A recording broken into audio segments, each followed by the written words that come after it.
आज हमारे साथ बाजार की चाल पे और तमाम मुद्दों पर बात करने के लिए हमारे आज के मेहमान जुड़ रहे हैं। हमारे साथ आज हैं जॉनर कैपिटल के अविनाश कोराक्षकर। स्वागत है आपका अविनाश जी। यहाँ पर खबरों को हम आगे लेकर जाएं और उन पर आपकी प्रतिक्रिया ले। बाजार की चाल पे सबसे पहले मैं बात करना चाहूंगी। जैसा कि आज हमने देखा कि थोड़ी थकावट बाजार में दिखाई दी है, ऊपरी स्तरों पर आज हमने थोड़ा बिकवाली का प्रेशर भी आता हुआ देखा। ये बताएं कि कल हफ्ते का आखिरी कारोबारी दिन है, बाजार के लिए क्या व्यूज हैं, किस तरफ आपको बाजार की चाल जाती हुई दिखाई दे रही है?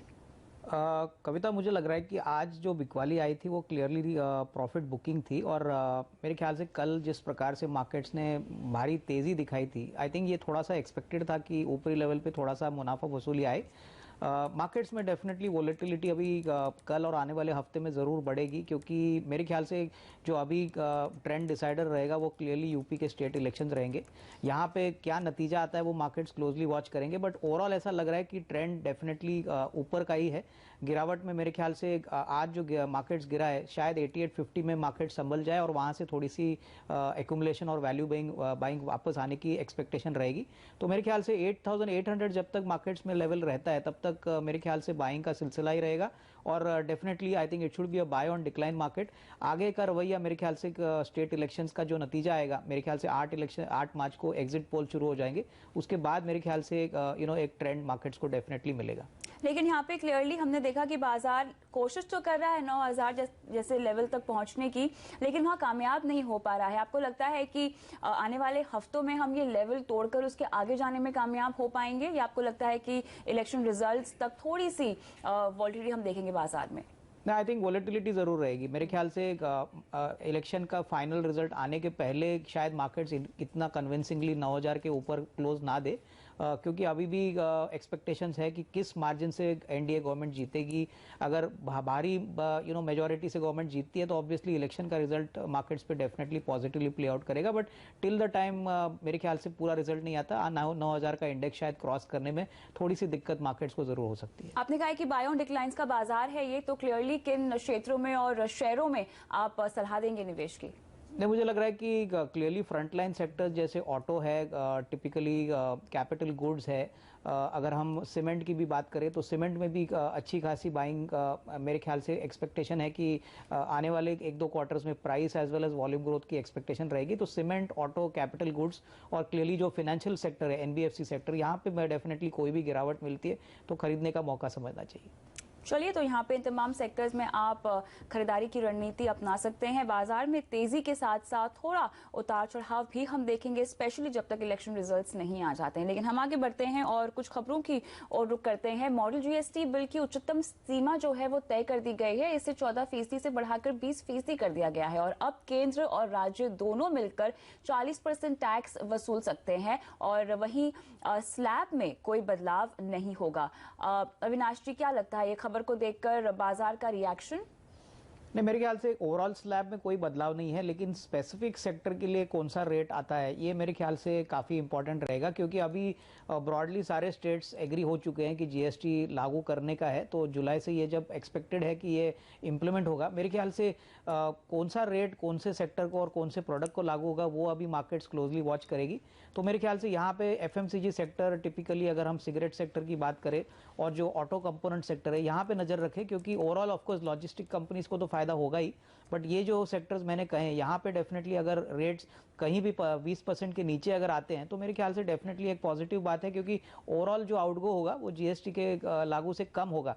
तो ये डेफिनेटली इन सेक्टर्स के लिए पॉजिटिव सरप्राइज होगा, लेकिन एक्चुअल रेट्स आने के बाद ही मार्केट्स इन सेक्टर्स और स्टॉक्स को क्लियरली एक री रेटिंग देगी। बाजार किस रेट पर अपने आप को कंफर्टेबल महसूस कर रहा है?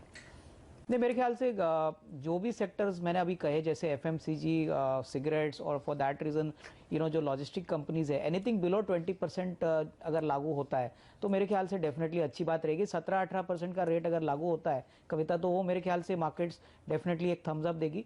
एनीथिंग मोर देन 20% डेफिनेटली एक थोड़ा सा नेगेटिव सरप्राइज होगा, क्योंकि ये पास ऑन करने के लिए मेरे ख्याल से थोड़ी सी दिक्कत इन सेक्टर्स को हो सकती है। चलिए, तो यहाँ पे बाजार की चाल पे तो हमने बात कर ली है, लेकिन आगे बढ़ते हैं और देख लेते हैं कि हमारे जानकार निफ्टी के लिहाज से आपको क्या रिकमेंडेशन दे रहे हैं। तो आज नीरव वखारिया की रणनीति देखते हैं सबसे पहले, जो बिकवाली की आ रही है। 8950 का स्टॉप लॉस और यहाँ पर 8840 का टारगेट ये रेकमेंड कर रहे हैं। और अगर हम निशान जैन की रणनीति देखें तो इन्होंने खरीदारी की रणनीति की सलाह दी है। 8880 का स्टॉप लॉस और 9050 का टारगेट ये रेकमेंड कर रहे हैं। रजत बोस की रणनीति देखें तो ये बिकवाली की आ रही है, जहां पर 8960 का यहाँ पर ये स्टॉप लॉस दे रहे हैं 8850 के टारगेट के साथ। टेक्निकल चार्ट्स के लिहाज से अगर हम देखें तो ब्रेकआउट शेयर राकेश बंसल दे रहे हैं अदानी पोर्ट में बिकवाली की रणनीति। और यहाँ पे आप स्टॉप लॉस लगा सकते हैं 306.50 का और 275 का टारगेट रेकमेंड कर रहे हैं। वायदा से फायदा शेयर अगर हम देखें तो सुमीत बागजा की तरफ से आ रहा है और हिंडाल्को में खरीदारी की रणनीति 184 का स्टॉप लॉस और 200 का टारगेट ये रेकमेंड कर रहे हैं। और हिंडाल्को से ही जुड़ी खबर पर आपकी राय लेना चाहूंगी मैं अविनाश। QIP के लिए फ्लोर प्राइस 184 से प्रति शेयर के आसपास रखा गया है, ये डिसाइड हुआ है। कैसे देखते हैं आप इस प्राइस को? I think price definitely Kavita attractive है और हमको लग रहा है कि कल बाजार में इस न्यूज़ फ्लो के कारण थोड़ी सी तेज़ी स्टॉक में ज़रूर देखने को मिलेगी। न्यूज़ रिपोर्ट्स ये भी आ रहे हैं कि चाइना ने एल्यूमिनियम कैपेसिटी कटवाने की जो बात की है उसका भी इम्पैक्ट एल्यूमिनियम प्राइसेस पे पॉजिटिवली प्ले आउट होगा। तो हमको लग रहा है कि हिंडाल्को को डेफिनेटली एल्यूमिनियम प्राइसेस के पॉइंट ऑफ व्यू से और प्लस QIP इनका काफ़ी बड़ा है, करीबन 5000 करोड़ का अमाउंट है। तो ओवरऑल हमको लग रहा है कि अगर ये मैनेज करते हैं पैसा रेज करने को और मेटल प्राइसेस एल्यूमिनियम को लेके अगर फर्म रहते हैं तो आने वाला साल भी काफी अच्छा रहेगा। तो overall I think this is definitely positive both from a sector perspective और QIP पर्सपेक्टिव। नाल्को की तरफ से जो खबर आ रही है उस पर आपका रिएक्शन लेना चाहेंगे। और जो कास्ट मेटल प्रोडक्शन है उसमें इजाफा करने की बात सामने आ रही है, नाल्को की तरफ से लगभग 12% तक का इजाफा होगा। और बॉक्साइट प्रोडक्शन की बात करें तो ये फरवरी तक लगभग 16.8% ऊपर गया है और साथ ही हाइड्रेट प्रोडक्शन में भी इजाफा देखा गया है। ओवरऑल खबर के लिहाज से कितनी बड़ी पॉजिटिव है ये? आई थिंक जैसे मैंने कहा कि प्राइसेस में अगर फर्मनेस कंटिन्यू होता है और अगर चाइना में कोई कटौती आती है तो नाल्को में भी एल्यूमिना और बॉक्साइट का काफ़ी बड़ा कंट्रीब्यूशन है इनके टॉप लाइन पे और इनके प्रॉफिटेबिलिटी पे। तो इनको डेफिनेटली पॉजिटिव होगा। अगर इनकी प्रोडक्शन 10-12% से बढ़ती है तो उतना इंक्रीमेंटल आउटपुट ऑब्वियसली इनके टॉप लाइन और प्रॉफिटेबिलिटी के लिए कंट्रीब्यूट करेगा। तो पॉजिटिव है मेरे ख्याल से। इस न्यूज़ फ्लो पे थोड़ी सी अपटिक जरूर आपको शेयर में कल देखने को मिलेगी। चलिए, यहाँ पे आगे बढ़ते हैं और A to Z इंफ्रा ने यहाँ पर कुछ ऑर्डर्स जीते हैं लगभग 7 मिलियन के आसपास नेपाल इलेक्ट्रिसिटी अथॉरिटी की तरफ से। काफी बड़ा पॉजिटिव इस स्टॉक के लिए, और इस क्षेत्र पर भी आपकी क्या राय है? नहीं, मेरे ख्याल से डेफिनेटली ऑर्डर तो पॉजिटिव सरप्राइज है, बट इतना बड़ा ऑर्डर नहीं है कविता। बट फिर भी मेरे ख्याल से ऑल सेड एंड डन इस न्यूज़ फ्लो पे थोड़ा सा अपटिक तो जरूर आपको इस शेयर में देखने को मिलेगा। ओवरऑल हमको लग रहा है कि जिस प्रकार का एग्जीक्यूशन ट्रैक रिकॉर्ड है वो मार्केट्स शायद क्लोजली वॉच करेगी। बट डेफिनेटली न्यूज़ फ्लो है, पॉजिटिव है। I think stock should react positively. चलिए, तो यहाँ पर स्टॉक के लिए काफी बड़ा पॉजिटिव। आगे बढ़ते हैं और अविनाश जी कुछ और खबरों पर आपका रिएक्शन चाहेंगे। तो यहाँ पर जेनोटेक लैब के बोर्ड ने अप्रूव कर दिया है उसके जेनोटेक लेबोरेटरीज नाइजीरिया का वाइंडिंग अप, यानी बोर्ड ने मंजूरी दे दी है यूनिट बंद करने को लेकर। कैसे देखेंगे आप इस खबर को? नहीं, मेरे ख्याल से एटलीस्ट जिस प्रकार का इन्वेस्टमेंट इनका नाइजीरिया में हो गया था, मेरे ख्याल से मार्केट्स व एक्सपेक्टिंग दैट कहीं ना कहीं ये ऑपरेशंस ये वाइंड अप करेंगे, क्योंकि this was actually affecting their bottom line. तो मेरे ख्याल से थोड़ा सा नेगेटिव सरप्राइज जरूर है। बट एक तरीके से अगर लॉन्ग टर्म का पिक्चर देखें तो मेरे ख्याल से मार्केट्स इस बात पे पॉजिटिव रहेगी कि आगे जो लॉसेज इस यूनिट से निकल रहे थे वो मेरे ख्याल से अभी नहीं आएंगे। तो ओवरऑल लॉन्ग टर्म पॉजिटिव है, लेकिन शॉर्ट टर्म में हो सकता है कि कल थोड़ी सी और स्टॉक में गिरावट या मे बी थोड़ा सा प्राइस रिएक्शन नेगेटिव देखने को मिले। अगली खबर लेते हैं जो कि एसिल फ्रंटलाइन की है, और यहाँ पर एसिल सिस्टम और टेक्नोलॉजी का सिंगापुर का जो यूनिट है उस पर बिकवाली को लेकर बोर्ड ने मंजूरी दे दी है। इस पर आपका रिएक्शन?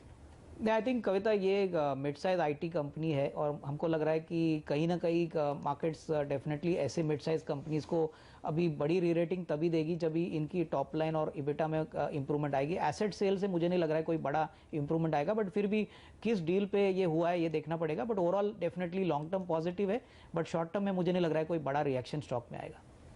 चलिए, तो यहाँ पर हमने तमाम रिएक्शन ले लिए हैं। सबसे पहला सवाल यहाँ पे दिल्ली से सुमंत का लेते हैं। गोदरेज प्रॉपर्टीज में अविनाश जिन्होंने पैसे लगाए हुए हैं, 375 इनकी बाइंग प्राइस है। वहां से तो हम देख रहे हैं कि स्टॉक नीचे चल रहा है, लेकिन क्या आप इनको और रुकने की सलाह देंगे ताकि ये मुनाफे में आ जाए? नहीं, बिल्कुल। इनफैक्ट हमको लग रहा है कि रियल एस्टेट प्ले में गोदरेज प्रॉपर्टीज एक क्वालिटी प्लेयर है। अगर इनका नजरिया कम से कम नेक्स्ट साल 1.5 साल है तो जरूर होल्ड करे। मुझे लग रहा है कि अगर ये लॉन्ग टर्म होल्ड करती है तो अच्छा रिस्क रिवॉर्ड मिलेगा। मेरे ख्याल से कम 6 to 12 मंथ्स का व्यू रखना जरूरी है। चलिए, तो यहाँ पर कम से कम आपको 6 महीने या उससे ज़्यादा का व्यू रखेंगे तो आप मुनाफे में तब्दील हो सकते हैं। गोदरेज प्रॉपर्टी में बने रहें। आगे बढ़ते हैं लखनऊ से। यहाँ पर मिस्टर गुप्ता का सवाल लेते हैं। एनसीसी में इन्होंने पैसे लगाए हुए हैं, 8664 इनकी बाइंग प्राइस है। स्टॉक कैसा है और कितना लंबा निवेश करना चाहिए था इनको इसमें? नहीं, यहाँ पे भी मुझे लग रहा है कि स्टॉक कंसोलिडेट हो रहा है, लेकिन अगर हम कंपनी के फाइनेंशियल्स और ऑर्डर बुक देखें तो हमको लग रहा है कि अच्छी खासी पोजीशन है। अगर कम से कम 6-12 मंथ्स का व्यू है तो मेरे ख्याल से कम 105-110 का टारगेट प्राइस इनको मिल सकता है। थोड़ा सा सब्र करें, लेकिन definitely FY18 will be definitely a good year. आगे बढ़ते हैं। सांगली से राहुल वैद्य का सवाल है और साउथ इंडियन बैंक में इन्होंने पैसे लगाए हुए हैं 21 रुपए 30 पैसे के भाव पर। और आपका क्या नजरिया है और क्या व्यू है? आई थिंक छोटी बैंकों की बात करें तो हमको लग रहा है कि क्लियरली काफ़ी एक्शन देखने को मिला है। तो यहाँ पे भी हमको लग रहा है कि अगर लंबा नजरिया है तो डेफिनेटली 25-26 का प्राइस पॉइंट ज़रूर पॉसिबल है। कंपनी की जो नंबर्स है वो काफ़ी अच्छे हैं।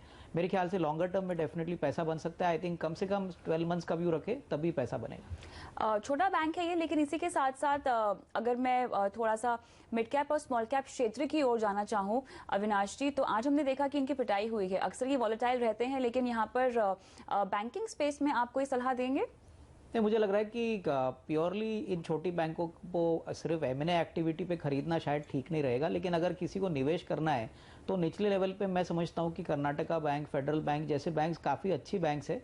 अगर कम से कम इन्वेस्टमेंट पोर्टफोलियो में किसी को इंक्लूड करके ऐसा अच्छा पैसा बनाना है तो मेरे ख्याल से इनको कम से कम 12-15 मंथ्स रखे, क्योंकि आगे चल के हमको लग रहा है जब मैक्रो रिकवरी आएगी तब ये छोटे बैंकों को भी फायदा होगा। तो क्लियरली शॉर्ट टर्म में हो सकता है कि दबाव है, क्योंकि ये बड़े भी काफ़ी जल्दी थे। आगे बढ़ते हैं और अब विकास कुमार का सवाल लेते हैं पटना से। डेल्टा कॉर्प पे इन्होंने सवाल पूछा, 128 की इनकी बाइंग प्राइस है। फिलहाल तो मुनाफे में है अविनाश जी, लगभग 21 रुपए 35 पैसे प्रति शेयर पर, लेकिन क्या और रुकना चाहिए? आपको लगता है कि रुकना रिस्की होगा? नहीं, मेरे ख्याल से डेल्टा कॉर्प एक ऐसी कंपनी है जो एक कंसेप्ट कंपनी है। इनकी अगर नजरिया इनका शॉर्ट टर्म है तो थोड़ा सा प्रॉफिट इनको बुक करना चाहिए, लेकिन लॉन्गर टर्म में हमको लग रहा है जो गेमिंग बिजनेस का जो बिजनेस मॉडल है इनका, ये काफ़ी यूनिक है। और अगर कम से कम साल 1.5 साल का इनका नजरिया है तो अच्छा पैसा और भी बन सकता है। बट शॉर्ट टर्म का व्यू है तो थोड़ा सा प्रॉफिट बुक करे और बैलेंस लॉन्ग टर्म के लिए होल्ड करे।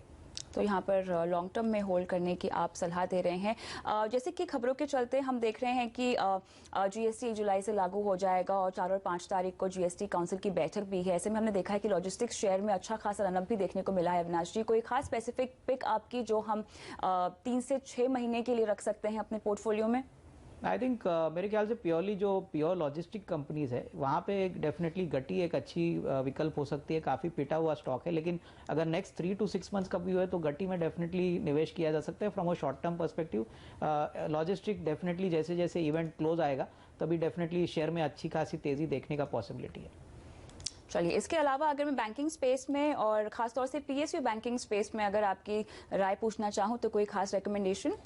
आई थिंक PSU बैंक में मुझे लग रहा है कि SBI डेफिनेटली इंटरेस्टिंग लग रहा है। अभी नेक्स्ट ईयर जो मर्जर का इफेक्ट आएगा एसोसिएट बैंक्स का, वो शायद पूरी तरह से मार्केट्स ने डिस्काउंट नहीं किया है। प्लस जिस प्रकार का इनका इनके सब्सिडरीज है स्पेशली इंश्योरेंस को लेके, तो मुझे लग रहा है कि इंश्योरेंस की भी वैल्यू कहीं ना कहीं अनलॉक होने की पॉसिबिलिटी, तो SBI पे डेफिनेटली नजर रख सकते हैं और ये अच्छा एक विकल्प हो सकता है। चलिए, लंबी अवधि के लिए SBI में आप निवेश कर सकते हैं। लेकिन यहाँ मुंबई से जया सवाल पूछ रही है अविनाश जी, DCB बैंक पर क्या सलाह होगी इनके लिए? इन्होंने 131 के भाव पे खरीदारी की हुई है और मुनाफे में है फिलहाल, तो क्या रणनीति अपनानी चाहिए? नहीं, मेरे ख्याल से अगर इनका निवेश का प्लान है तो कम से कम साल भर का नजरिया रखें। मुझे लग रहा है कि asset quality, loan book growth DCB के लिए काफ़ी अच्छे नंबर्स थर्ड क्वार्टर में भी आए थे और मेरे ख्याल से इनका ज्योग्राफिकल नेटवर्क भी काफ़ी अच्छा है। तो मेरे ख्याल से अगर 12 मंथ्स रखती है तो मेरे ख्याल से 175-180 का टारगेट प्राइस मिल सकता है। तो प्रेफरेबली होल्ड करे, यहाँ से भी अच्छा रिस्क रिवॉर्ड मिल सकता है। 170-180 तक के टारगेट के लिए आप रुक सकती हैं। बहुत बहुत शुक्रिया इसी के साथ आज शो पे आने के लिए अविनाश जी। कोई डिस्क्लोजर्स?